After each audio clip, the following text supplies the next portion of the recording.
Avant de commencer, je rappelais que le trading est une activité plus que risquée. J'ai moi-même perdu plus de 2000 € dans le trading sans prendre en compte les prix des différentes formations de trading. Une anecdote. Benoît Rousseau, un trader confirmé, compare le trader rentable comme un sportif de haut niveau qui doit veiller à son mental, son hygiène de vie, son alimentation. Donc préparez-vous à pouvoir perdre tout l'argent que vous avez déposé sur les plateformes de trading. En d'autres termes, n'y mettez que l'argent que vous êtes prêt à perdre.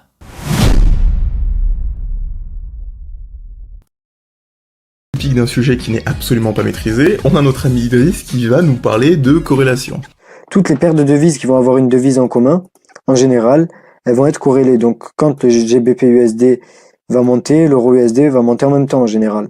Donc comment bien les utiliser dans notre trading pour gagner en fait plus d'argent. Effectivement, ces corrélations, elles existent, c'est la vérité. Par contre, il n'y a absolument pas moyen de faire un seul saut avec. C'est clairement le truc qui est arbitré à une vitesse complètement dingue sur le Forex. Bon, donc ici, démonstration de la stratégie d'Idriss. Il arrive lui-même à la conclusion que son analyse c'est n'importe quoi, mais non, il va pas se démonter, il va pas se dire « Ah bah tiens, peut-être que je dis n'importe quoi ». Absolument pas. Mais on verra que ça sera tout le temps comme ça, hein. Les types, ils se rendent compte que leur truc ça marche pas, mais c'est pas grave, on continue quand même. Mais sur mes analyses, il y avait quelque chose qui n'était pas cohérent. En fait, je trouvais que l'euro contre le dollar, il avait beaucoup de chances de monter. Et je trouvais que l'euro contre le dollar néo-zélandais, il avait beaucoup de chances de baisser.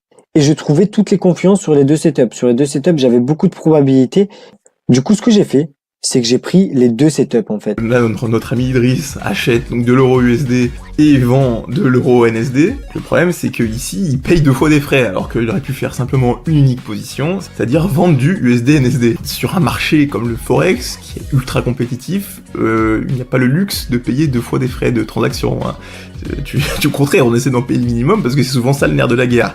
Si je te présente ça, c'est pour te dire que ça c'est en permanence, c'est-à-dire qu'ils te montrent des trucs que eux-mêmes ne maîtrisent pas du tout. Donc bon voilà, là on est face à un cas où c'est une chose qui est absolument pas maîtrisée, et ça se voit quoi.